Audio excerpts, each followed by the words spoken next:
बठिंडा ते तरनताਰਨ प्रशासन ने फैसला लिया शर्तां समेत सारियां दुकानां खोलण दी इजाजत दे दित्ती है। ਵੱਖ-ਵੱਖ ਥਾਵਾਂ ਤੇ ਪੰਜਾਬ 'ਚ ਲਗਾਤਾਰ ਪ੍ਰਦਰਸ਼ਨ ਦੇਖਣ ਨੂੰ ਮਿਲ ਰਹੇ ਸੀ। ਦੁਕਾਨਦਾਰਾਂ ਵੱਲੋਂ ਦੁਕਾਨਾਂ ਖੋਲਣ ਦੀ ਮੰਗ ਕੀਤੀ ਜਾ ਰਹੀ ਸੀ। ਹੁਣ ਬਠਿੰਡਾ ਦੇ ਵਿੱਚ ਸੋਮਵਾਰ ਤੋਂ ਸ਼ੁੱਕਰਵਾਰ ਤੱਕ ਦੁਕਾਨਾਂ ਖੋਲਣ ਦੀ ਇਜਾਜ਼ਤ ਦੇ ਦਿੱਤੀ ਗਈ ਹੈ। ਦੁਪਹਿਰ 2 ਵਜੇ ਤੱਕ ਦੁਕਾਨਾਂ ਖੋਲਣ ਦੀ ਇਜਾਜ਼ਤ ਦਿੱਤੀ ਗਈ ਹੈ। 2 ਵਜੇ ਤੋਂ ਬਾਅਦ ਬਠਿੰਡਾ 'ਚ ਵੀਕਐਂਡ ਕਰਫਿਊ ਰਹੇਗਾ। ਸੋਮਵਾਰ ਸਵੇਰੇ 6 ਵਜੇ ਤੱਕ ਇਹ ਵੀਕਐਂਡ ਕਰਫਿਊ ਰਹੇਗਾ।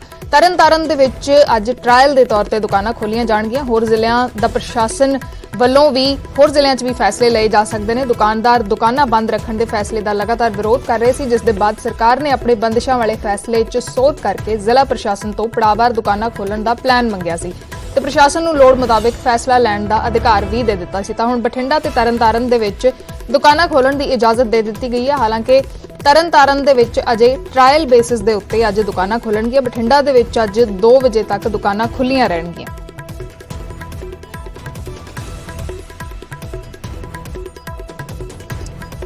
ਤਾਂ ਬਠਿੰਡਾ ਤੇ ਤਰਨਤਾਰਨ ਦੇ ਵਿੱਚ ਦੁਕਾਨਾਂ ਖੁੱਲਣਗੀਆਂ। ਦੁਕਾਨਦਾਰ ਲਗਾਤਾਰ ਪ੍ਰਦਰਸ਼ਨ ਕਰ ਰਹੇ ਸੀ। ਪੰਜਾਬ ਭਰ ਦੇ ਵਿੱਚ ਵੱਖ-ਵੱਖ ਜਗ੍ਹਾਵਾਂ ਦੇ ਉੱਤੇ ਦੁਕਾਨਦਾਰਾਂ ਵੱਲੋਂ ਦੁਕਾਨਾਂ ਖੋਲਣ ਦੀ ਮੰਗ ਕੀਤੀ ਜਾ ਰਹੀ ਸੀ। ਪੰਜਾਬ ਸਰਕਾਰ ਨੇ ਪਹਿਲਾਂ ਪਾਬੰਦੀਆਂ ਲਗਾਈਆਂ ਸੀ। ਦੁਕਾਨਾਂ ਦੇ ਉੱਤੇ ਸਿਰਫ ਜ਼ਰੂਰੀ ਸਮਾਨ ਦੀਆਂ ਦੁਕਾਨਾਂ, ਮੈਡੀਕਲ ਸਟੋਰ ਤੇ ਮੋਬਾਈਲ ਰਿਚਾਰਜ ਦੀਆਂ ਦੁਕਾਨਾਂ ਨੂੰ ਛੱਡ ਕੇ ਬਾਕੀ ਸਾਰੀਆਂ ਦੁਕਾਨਾਂ ਤੇ ਬੰਦਿਸ਼ਾਂ ਲਾਈਆਂ ਗਈਆਂ ਸੀ ਤੇ ਉਸ ਤੋਂ ਬਾਅਦ ਕੁਝ ਰਿਆਇਤਾਂ ਦਿੱਤੀਆਂ ਗਈਆਂ ਸੀ। ਸ਼ਰਾਬ ਦੇ ਠੇਕੇ ਖੋਲਣ ਦੀ ਰਿਆਇਤ ਦਿੱਤੀ ਗਈ ਸੀ ਤੇ ਇੰਡਸਟਰੀਅਲ ਦੁਕਾਨਾਂ ਖੋਲਣ ਦੀ ਇਜਾਜ਼ਤ ਦਿੱਤੀ ਗਈ ਸੀ। ਲੇਕਿਨ ਬਾਕੀ ਦੁਕਾਨਾਂ ਵਾਲਿਆਂ ਵੱਲੋਂ ਸਵਾਲ ਚੁੱਕੇ ਜਾ ਰਹੇ ਸਨ ਲਗਾਤਾਰ ਕਿ ਕੀ ਸ਼ਰਾਬ ਜ਼ਰੂਰੀ ਵਸਤੂ ਹੈ? ਜੇ ਸ਼ਰਾਬ ਦੇ ਠੇਕੇ ਖੁੱਲ ਸਕਦੇ ਨੇ ਤਾਂ ਦੁਕਾਨਾਂ ਕਿਉਂ ਨਹੀਂ ਖੁੱਲ ਸਕਦੀਆਂ? ਤਾਂ ਉਸ ਨੂੰ ਲੈ ਕੇ ਹੁਣ ਬਠਿੰਡਾ ਤੇ ਤਰਨਤਾਰਨ ਪ੍ਰਸ਼ਾਸਨ ਨੇ ਫੈਸਲਾ ਲਿਆ ਹੈ। ਕੁਝ ਸ਼ਰਤਾਂ ਦੇ ਨਾਲ ਦੁਕਾਨਾਂ ਖੋਲਣਗੀਆਂ। ਟਾਈਮ ਟੇਬਲ ਤਿਆਰ ਕੀਤਾ ਗਿਆ ਦੁਕਾਨਾਂ ਖੋਲਣ ਦੇ ਲਈ। ਬਠਿੰਡਾ ਦੇ ਵਿੱਚ ਸੋਮਵਾਰ ਤੋਂ ਸ਼ੁੱਕਰਵਾਰ ਤੱਕ ਸਵੇਰੇ 10 ਵਜੇ ਤੋਂ ਦੁਪਹਿਰ 2 ਵਜੇ ਤੱਕ ਦੁਕਾਨਾਂ ਖੁੱਲਣਗੀਆਂ।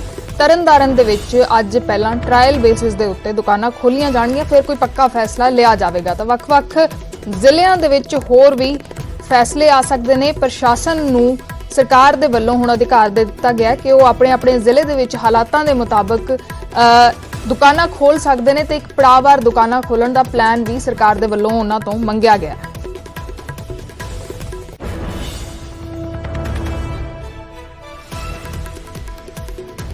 ਤਾਂ ਬੰਦਿਸ਼ਾਂ ਦੇ ਫੈਸਲੇ ਦਾ ਲਗਾਤਾਰ ਦੁਕਾਨਦਾਰਾਂ ਵੱਲੋਂ ਵਿਰੋਧ ਕੀਤਾ ਜਾ ਰਿਹਾ ਸੀ। ਹੁਣ ਦੁਕਾਨਦਾਰਾਂ ਨੂੰ ਥੋੜੀ ਰਾਹਤ ਇਸ ਮਾਮਲੇ ਦੇ ਵਿੱਚ ਮਿਲਦੀ ਨਜ਼ਰ ਆ ਰਹੀ ਹੈ, ਕਿਉਂਕਿ ਰੋਜ਼ੀ ਰੋਟੀ ਜੁੜੀ ਹੁੰਦੀ ਹੈ। ਦੁਕਾਨਦਾਰਾਂ ਦਾ ਵਾਰ-ਵਾਰ ਕਹਿਣਾ ਸੀ ਕਿ ਦੁਕਾਨਾਂ ਬੰਦ ਕਰਕੇ ਉਹ ਰੋਟੀ ਕਿਵੇਂ ਖਾਣਗੇ, ਜਾਂ ਤਾਂ ਸਰਕਾਰ ਉਹਨਾਂ ਨੂੰ ਕੋਈ ਆਰਥਿਕ ਮਦਦ ਦੇਵੇ, ਉਹਨਾਂ ਨੂੰ ਰਾਸ਼ਨ ਦੇਵੇ ਤਾਂ ਉਹ ਬੰਦ ਕਰਕੇ ਬੈਠ ਸਕਦੇ ਨੇ, ਨਹੀਂ ਤਾਂ ਉਹਨਾਂ ਨੂੰ ਦੁਕਾਨਾਂ ਖੋਲਣ ਦੀ ਇਜਾਜ਼ਤ ਦਿੱਤੀ ਜਾਵੇ। ਵੱਖ-ਵੱਖ ਥਾਵਾਂ ਤੇ ਦੁਕਾਨਦਾਰਾਂ ਦੇ ਵੱਲੋਂ ਸੁਝਾਅ ਵੀ ਦਿੱਤੇ ਗਏ ਸਨ ਕਿ ਤੁਸੀਂ ਹਫ਼ਤੇ ਦੇ ਵਿੱਚ ਸਾਨੂੰ 3 ਦਿਨ ਦੁਕਾਨਾਂ ਖੋਲਣ ਦੀ ਇਜਾਜ਼ਤ ਦੇ ਦਿਓ ਜਾਂ ਕੋਈ ਟਾਈਮ ਦੀ ਪਾਬੰਦੀ ਲਗਾ ਦਿਓ, ਲੇਕਿਨ ਦੁਕਾਨਾਂ ਖੋਲਣ ਦੀ ਇਜਾਜ਼ਤ ਦਿੱਤੀ ਜਾਵੇ। ਤਾਂ ਹੁਣ ਬਠਿੰਡਾ ਤੇ ਤਰਨਤਾਰਨ ਦੇ ਵਿੱਚ ਫਿਲਹਾਲ ਇਹ ਫੈਸਲਾ ਆਇਆ। ਬਠਿੰਡਾ ਦੇ ਵਿੱਚ ਦੁਕਾਨਾਂ ਖੋਲ ਦਿੱਤੀਆਂ ਗਈਆਂ ਨੇ। ਟਾਈਮ ਦੀ ਪਾਬੰਦੀ ਜ਼ਰੂਰ ਹੋਏਗੀ। ਸਵੇਰੇ 10 ਵਜੇ ਤੋਂ ਦੁਪਹਿਰ 2 ਵਜੇ ਤੱਕ ਦੁਕਾਨਾਂ ਖੁੱਲਣਗੀਆਂ। ਸੋਮਵਾਰ ਤੋਂ ਸ਼ੁੱਕਰਵਾਰ ਤੱਕ ਦੁਕਾਨਾਂ ਖੁੱਲੀਆਂ ਰਹਿਣਗੀਆਂ। ਵੀਕਐਂਡ ਕਰਫਿਊ ਰਹੇਗਾ ਤੇ ਉਧਰ ਤਰਨਤਾਰਨ ਦੇ ਵਿੱਚ ਟ੍ਰਾਇਲ ਦੇ ਤੌਰ ਤੇ ਅੱਜ ਦੁਕਾਨਾਂ ਖੋਲੀਆਂ ਜਾਣਗੀਆਂ। ਵੱਖ-ਵੱਖ ਜ਼ਿਲ੍ਹਿਆਂ ਦੇ ਵਿੱਚ ਹੋਰ ਵੀ ਇਸ ਤਰ੍ਹਾਂ ਦੇ ਫੈਸਲੇ ਦੇਖਣ ਨੂੰ ਮਿਲ ਸਕਦੇ ਨੇ।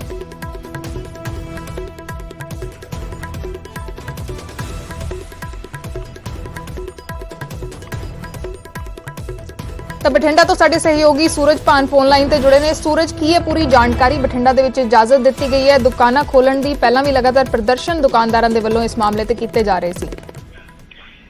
ਦੇਖੋ, ਜਗ੍ਹਾ ਤੇ ਪ੍ਰਦਰਸ਼ਨਾਂ ਤੋਂ ਬਾਅਦ ਆਖਿਰਕਾਰ ਚਾਹੇ ਉਹ ਸਰਕਾਰ ਹੋਵੇ ਚਾਹੇ ਡਿਪਟੀ ਕਮਿਸ਼ਨਰ ਹੋਣ, ਉਹਨਾਂ ਨੂੰ ਫੈਸਲਾ ਬਦਲਣਾ ਪਿਆ ਹੈ ਔਰ ਹਫ਼ਤੇ ਦੇ ਵਿੱਚ 2 ਦਿਨ ਪ੍ਰੋਪਰ ਲੋਕਡਾਊਨ ਰਹੇਗਾ, ਪੂਰਾ ਕਰਫਿਊ ਲੱਗਿਆ ਰਹੇਗਾ ਔਰ ਸੋਮਵਾਰ ਤੋਂ ਲੈ ਕੇ ਸ਼ੁੱਕਰਵਾਰ ਤੱਕ ਸਾਰੀਆਂ ਦੁਕਾਨਾਂ ਖੋਲਣ ਵਾਸਤੇ ਜਿਹੜੀ ਇਜਾਜ਼ਤ ਹੈ ਉਹ ਦੇ ਦਿੱਤੀ ਗਈ ਹੈ। ਹਾਲਾਂਕਿ ਸਮਾਂ ਉਸਦਾ ਫਿਕਸ ਕਰ ਦਿੱਤਾ ਗਿਆ, 10 ਵਜੇ ਤੋਂ ਲੈ ਕੇ ਸਮਾਂ ਹੈ ਜਿਹੜਾ ਉਹ ਰੱਖਿਆ ਗਿਆ ਹੈਗਾ, ਤਾਂ ਕਰਕੇ ਕਿਤੇ ਨਾ ਕਿਤੇ ਜਾ ਕੇ ਜਿਹੜੇ ਲੋਕ ਸੀ ਜਿਹੜੇ ਖੱਜਲ ਖੁਆਰ ਹੋ ਰਹੇ ਸੀ ਔਰ ਲੋਕਾਂ ਦਾ ਕੰਮਕਾਜ ਬੰਦ ਹੋ ਰਿਹਾ ਸੀ, ਉਸ ਨੂੰ ਦੇਖਦੇ ਹੋਏ ਕੱਲ ਹੈ ਜਿਹੜਾ ਬਠਿੰਡਾ ਦੇ ਵਿੱਚ ਵੱਡਾ ਫੈਸਲਾ ਲਿਆ ਗਿਆ। ਜੀ ਸੂਰਜ, ਕੋਈ ਕਿਸੇ ਹੋਰ ਕਿਸਮ ਦੀਆਂ ਪਾਬੰਦੀਆਂ ਵੀ ਹੋਣਗੀਆਂ ਕਿਉਂਕਿ ਕੋਰੋਨਾ ਵਾਇਰਸ ਦੇ ਚੱਲਦੇ ਹੀ ਇਹ ਦੁਕਾਨਾਂ ਬੰਦ ਕਰਨ ਦਾ ਫੈਸਲਾ ਲਿਆ ਗਿਆ ਸੀ ਤੇ ਪਿਛਲੇ ਸਾਲ ਜਿਸ ਕਿਸਮ ਦੀਆਂ ਪਾਬੰਦੀਆਂ ਲਾਈਆਂ ਗਈਆਂ ਸੀ ਕਿ ਇੱਕ ਸਮੇਂ ਦੇ ਉੱਤੇ ਦੁਕਾਨ ਦੇ ਵਿੱਚ 3 ਜਾਂ 4 ਜਾਂ 5 ਵਿਅਕਤੀ ਹੀ ਜਾ ਸਕਣਗੇ, ਕਿ ਉਸ ਕਿਸਮ ਦੀਆਂ ਵੀ ਕੋਈ ਪਾਬੰਦੀਆਂ ਲਾਈਆਂ ਜਾਣਗੀਆਂ ਕੋਰੋਨਾ ਵਾਇਰਸ ਨੂੰ ਧਿਆਨ 'ਚ ਰੱਖਦੇ ਹੋਏ? ਦੇਖੋ, ਕੋਵਿਡ ਕਾਲ ਚੱਲ ਰਿਹਾ। ਕੋਵਿਡ ਦੇ ਵਿੱਚ ਜਿਹੜੀਆਂ ਪਾਬੰਦੀਆਂ ਨੇ, ਸੋਸ਼ਲ ਡਿਸਟੈਂਸਿੰਗ ਦੀ ਗੱਲ ਹੋਗੀ, ਦੂਰੀ ਬਣਾ ਕੇ ਰੱਖਣ ਦੀ ਗੱਲ ਹੋਗੀ, ਹੋਰ ਤਮਾਮ ਤਰ੍ਹਾਂ ਦੀ ਜਿਹੜੀ ਗਾਈਡਲਾਈਨਸ ਹੈ ਉਹ ਗਾਈਡਲਾਈਨ ਉਸੇ ਤਰ੍ਹਾਂ ਲੋਕਾਂ ਨੂੰ ਫੋਲੋ ਕਰਨਾ ਹੋਵੇਗਾ। ਇਕੱਠ ਨਹੀਂ ਬਣਾ ਕੇ ਰੱਖਣਾ ਹੋਵੇਗਾ, ਬਿਨਾਂ ਮਾਸਕ ਤੋਂ ਨਹੀਂ ਘੁੰਮਣਾ ਹੋਵੇਗਾ, ਜ਼ਿਆਦਾ ਲੋਕਾਂ ਨੇ ਵਹੀਕਲਸ ਦੇ ਉੱਪਰ ਸਵਾਰੀ ਨਹੀਂ ਕਰਨੀ। ਉਹ तमाम ਗਾਈਡਲਾਈਨ ਨੇ ਉਹ ਉਸੇ ਤਰ੍ਹਾਂ ਜਾਰੀ ਰਹਿਣਗੀਆਂ। ਜੀ ਸ਼ੁਕਰੀਆ ਸੂਰਜ ਇਸ तमाम ਜਾਣਕਾਰੀ ਦੇ ਲਈ। ਤਾਂ ਬਠਿੰਡਾ ਤੇ ਤਰਨਤਾਰਨ ਦੇ ਵਿੱਚ ਦੁਕਾਨਾਂ ਖੋਲਣ ਦਾ ਫੈਸਲਾ ਲੈ ਲਿਆ ਗਿਆ। ਹੋਰ ਜ਼ਿਲ੍ਹਿਆਂ ਦੇ ਵਿੱਚ ਵੀ ਇਸ ਕਿਸਮ ਦੇ ਫੈਸਲੇ ਆ ਸਕਦੇ ਨੇ। ਦੁਕਾਨਦਾਰਾਂ ਦੇ ਵੱਲੋਂ ਲਗਾਤਾਰ ਮੰਗ ਕੀਤੀ ਜਾ ਰਹੀ ਸੀ ਕਿ ਉਹਨਾਂ ਨੂੰ ਦੁਕਾਨਾਂ ਖੋਲਣ ਦੀ ਇਜਾਜ਼ਤ ਦਿੱਤੀ ਜਾਵੇ।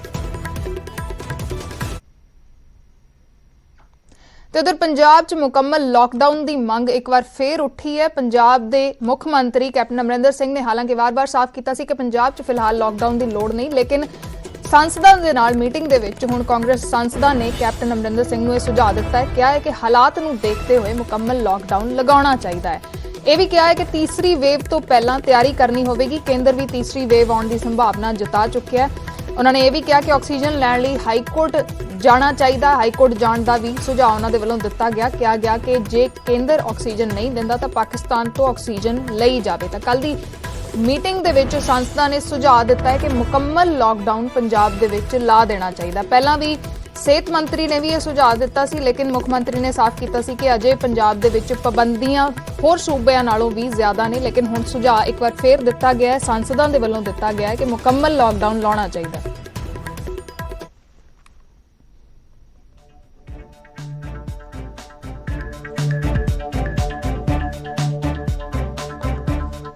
ਲੋਕਾਂ ਨੂੰ ਅਪੀਲ ਕਰਦੇ ਆ ਕਿ ਇਹ ਗਾਈਡਲਾਈਨ ਜ਼ਰੂਰ ਫੋਲੋ ਕਰੋ। ਕੋਈ ਇਹੋ ਜਿਹਾ ਮਾਹੌਲ ਪੈਦਾ ਨਾ ਕਰੀਏ ਜਿਹਦੇ ਕਰਕੇ ਇੰਜ ਲੱਗੇ ਕਿ ਇਹ ਬਿਮਾਰੀ ਦੀ ਜਿਹੜੀ ਭਿਆਨਕਤਾ ਉਹਨੂੰ ਸਮਝਦੇ ਨਹੀਂ, ਉਹਦੀ ਨਜਾਕਤ ਨੂੰ ਨਹੀਂ ਸਮਝਦੇ, ਕਿਉਂਕਿ ਮੌਤ ਦਰ ਜਿਹੜੀ ਆ ਉਹ ਬਹੁਤ ਜ਼ਿਆਦਾ ਵੱਧ ਰਹੀ ਹੈ।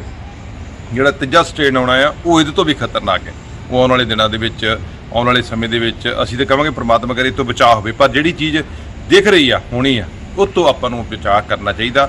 ਆਪਣੇ ਪਰਿਵਾਰ ਨੂੰ, ਆਪਣੇ ਸਾਰੇ ਲੋਕਾਂ ਨੂੰ ਸਾਨੂੰ ਬਚਾਉਣਾ ਚਾਹੀਦਾ। ਸਾਰੇ ਮੈਂਬਰ ਸਾਹਿਬਾਨ ਨੇ ਵਿਸ਼ਵਾਸ ਦਿਵਾਇਆ ਕਿ ਅਸੀਂ ਪੂਰਨ ਤੌਰ ਤੇ ਕਰੋਨਾ ਦੀ ਲੜਾਈ ਦੇ ਵਿੱਚ ਸਾਰੇ ਇਕਮੁੱਠ ਹੋ ਕੇ ਇਸ ਦੇ ਵਿਰੁੱਧ ਜੰਗ ਜਿਹੜੀ ਉਹ ਲੜੀ ਜਾਏਗੀ। ਔਰ ਕੇਂਦਰ ਦੇ ਵਿੱਚ ਗ੍ਰਹਿ ਮੰਤਰੀ ਦੇ ਨਾਲ, ਹੈਲਥ ਮਿਨਿਸਟਰ ਦੇ ਨਾਲ ਤੇ ਹੋਰ ਵੀ ਜਿੱਥੇ ਲੋੜ ਪੈਂਦੀ ਹੈ ਸਾਨੂੰ, ਅਸੀਂ ਸਾਰੇ ਮੈਂਬਰ ਪਾਰਲੀਮੈਂਟ ਇਕੱਠੇ ਹੋ ਕੇ ਆਕਸੀਜਨ ਦੀ ਔਰ ਜਿਹੜੇ ਟੈਂਕਰ ਨੇ ਜਿਨ੍ਹਾਂ 'ਚ ਆਕਸੀਜਨ ਲੈ ਕੇ ਆਂਦੀ ਜਾਂਦੀ ਹੈ, ਕੋਈ ਸਪੈਸ਼ਲ ਟੈਂਕਰ ਨੇ ਉਹਨਾਂ ਦੇ, ਉਹ ਸਾਡੇ ਕੋਲ ਬੜੀ ਵੱਡੀ ਸ਼ਾਰਟੇਜ ਹੈ। ਉਹਨਾਂ ਦੀ ਲੜਾਈ ਜਿਹੜੀ ਆ ਉਹ ਕੇਂਦਰ ਦੇ ਨਾਲ ਜਾ ਕੇ ਗੱਲਬਾਤ ਕਰਕੇ ਉਹਦਾ ਮਸਲਾ ਜਿਹੜਾ ਹੱਲ ਕੀਤਾ ਜਾਏਗਾ। उधर सोनिया गांधी की अज बैठक होएगी सांसदा दे नाल कोरोना मसले के उत्ते अज मीटिंग की जाएगी। सोनिया गांधी दे वल्लों सोनिया गांधी कांग्रेस पार्टी के सांसदा दे नाल मीटिंग करनगे ते हालात दे उत्ते चर्चा करनगे। अज 11 बजे वीडियो कॉन्फ्रेंसिंग दे राही ये बैठक होवेगी। सोनिया गांधी दे वल्लों अपनी पार्टी के MPs दे नाल मीटिंग की जाएगी। वीडियो कॉन्फ्रेंसिंग दे राही कोरोना हालातां दे उत्ते चर्चा की जाएगी।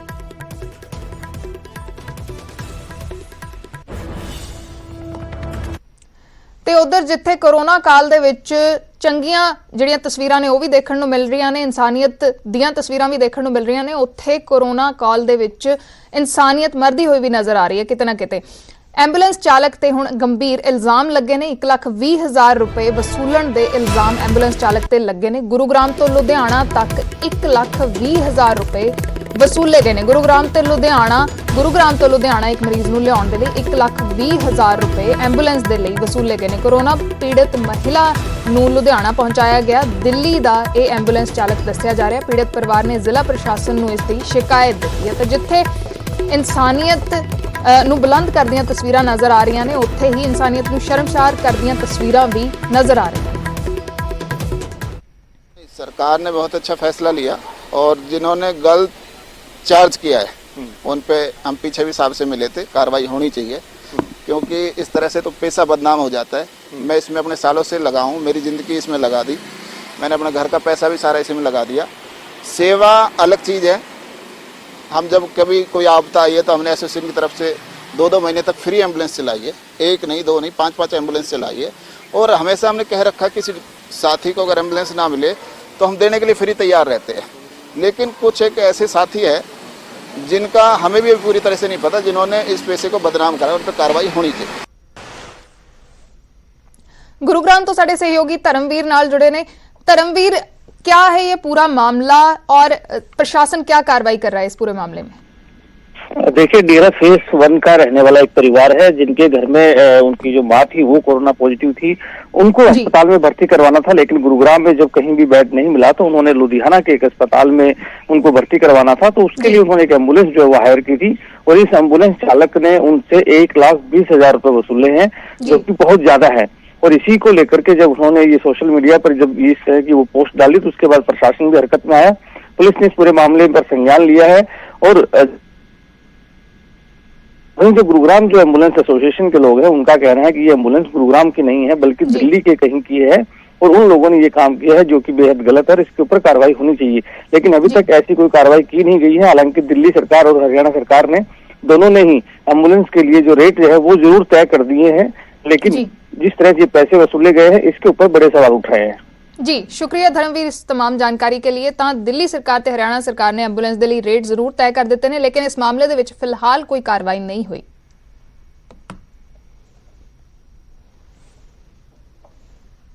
उधर दिल्ली हाईकोर्ट ने दिल्ली सरकार दे उत्ते सख्त टिप्पणी की है, किया है कि दिल्ली सरकार शुतुरमुर्ग की तरह का वतीरा कर रही है। इस किस्म की टिप्पणी केंद्र सरकार दे उत्ते भी दिल्ली हाईकोर्ट के वलों की गई सी। कहा गया सी कि तुसीं शुतुरमुर्ग की तरह अपना सिर मिट्टी 'च दब के रख सकते हो, असीं ਜਿਹੜੀਆਂ मौतां हो रही ने उसनूं अणगौलिया नहीं करांगे। तो हुण ओहो जिही टिप्पणी दिल्ली सरकार दे उत्ते भी हुई है। दिल्ली 'च सेहत सहूलतां दी माड़ी हालत दे उत्ते ਇਹ टिप्पणी हाईकोर्ट दे वल्लों की गई है। कहा गया है कि दिल्ली 'च ना ऑक्सीजन है, ना बैड है ते ना वेंटीलेटर है।